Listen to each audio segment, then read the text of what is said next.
So, Dad, you were born December 24th, 1933, right? See. Where were you born? What town?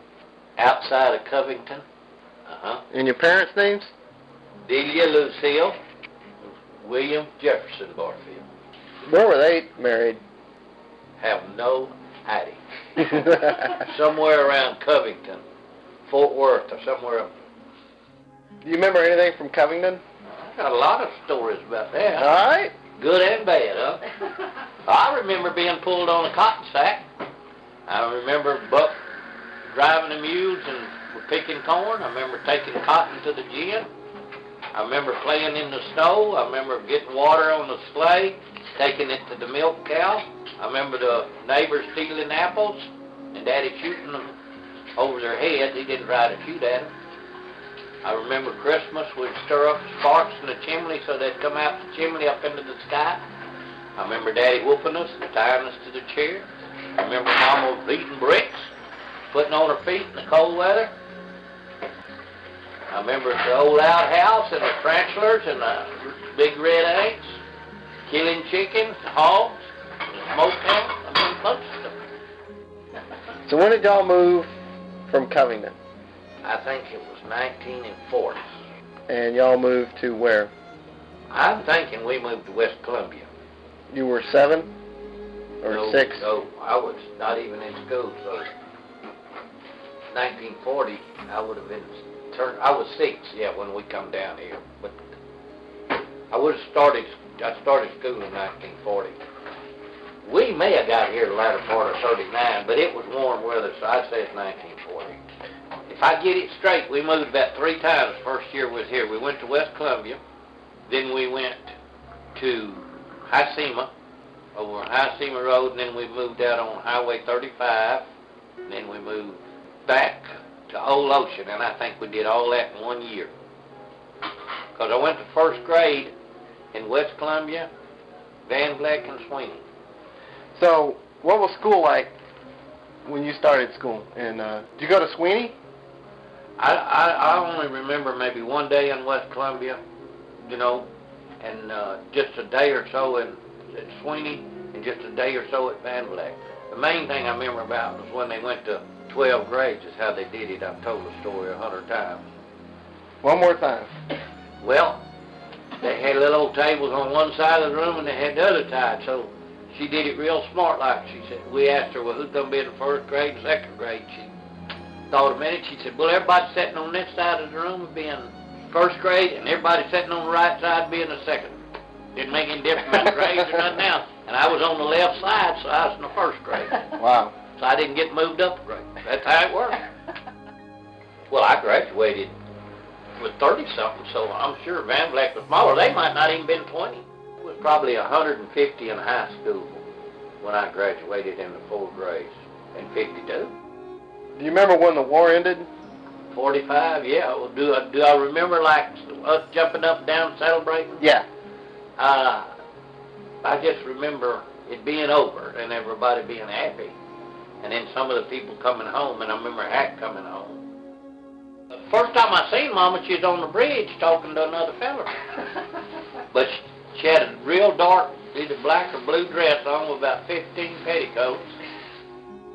Oh, I dated a little, you know, but not much. In fact, I dated Lane Carmel, which is a good friend of Daddy's right now. Yeah, I looked at the picture that he made of her for 35 years. She finally took it down. We crawled, picking cotton, whatever you want to say it, crawl, wadded, or what. We'd go Highway 35 and then come back on a different road. Long way. And they had that ice water in that old wooden barrel. And you talk about something to take. That's better than Bud Light or anything, Eliminator, and that good cold water. They put them blocks of ice in that wooden barrel, fill it up with that well water. Ooh, you talk about good. Uncle Daddy was probably my favorite uncle. He scared the living tar out of me in Corsicana. Tell about this old man drinking the water. And they said, don't pay any attention to him. He'll come up here, he'll come to the window, just give him a drink of water, he won't bother you. No, I knew he lied to me, ain't nobody know. I'm laying there in bed just about ready to go to sleep. Somebody, Give me a drink of water. Got up, rolled under the bed, hid under the bed, and Uncle Daddy come in there just to laugh. I've said this, and nobody will ever know it, nobody really cares. But there's nobody at Dow Chemical ever had more titles than I had. I started out as a laborer. I had third class operator, second class, first class, control C, control B, control A, and chip order.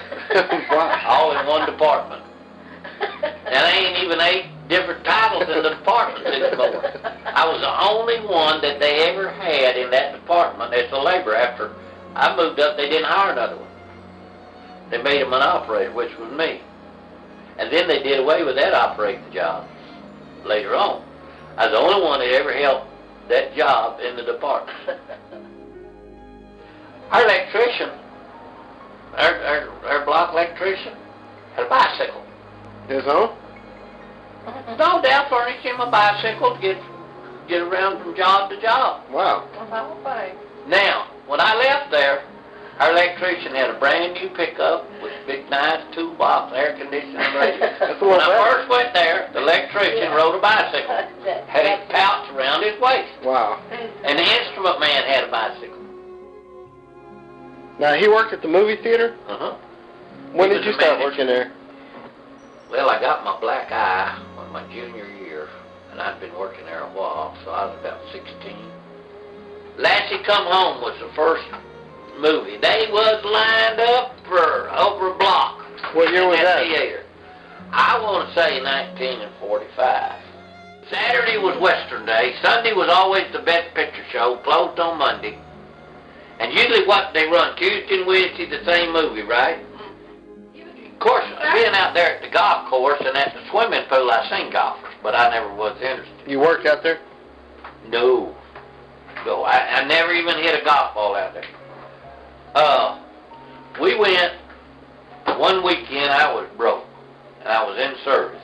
And these guys this is a story, now I might not have counted right, but this is a story I tell, and I think, guys said, let's go to the golf course and play golf. And I said, I don't have no money. Said, we'll loan you money. Said it cost, I'm trying to think it cost $1 to play, 50 cents to rent clubs. Well, they had sand greens. If I remember, I shot 39.65. But see, you could blade the ball. You know, I always could hit the ball. I never was to fan it. I might have sculled it and everything. I didn't know what to do. But that 39, you know, I don't know. And it was almost impossible 3-putt because you took a drag from the hole, and then there was sand behind the hole, so the ball run up there and stopped at that far from the hole. There wasn't no 3-putts. And a lot of 1-putts. You just aim it and there wasn't no breaks. And then Sonny wrote me, I guess I had said that I'd hit a golf ball or something, and Sonny said, well, when you come home, we'll go to Old Ocean and play. So in 1959, when we moved back to swinging, Sonny and I went out there to play. I think we must have teed off on the other side of the creek.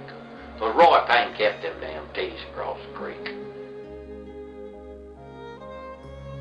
You know, I don't remember her that well. But like I said, she had that old orange golf bucket. And I wanted it. In other words, the farm was left to the son, not the daughters. The daughter had to go find her a guy that had his own farm or ranch. Yeah, it's almost David Letterman time. Harold Rager ain't never stayed up this late.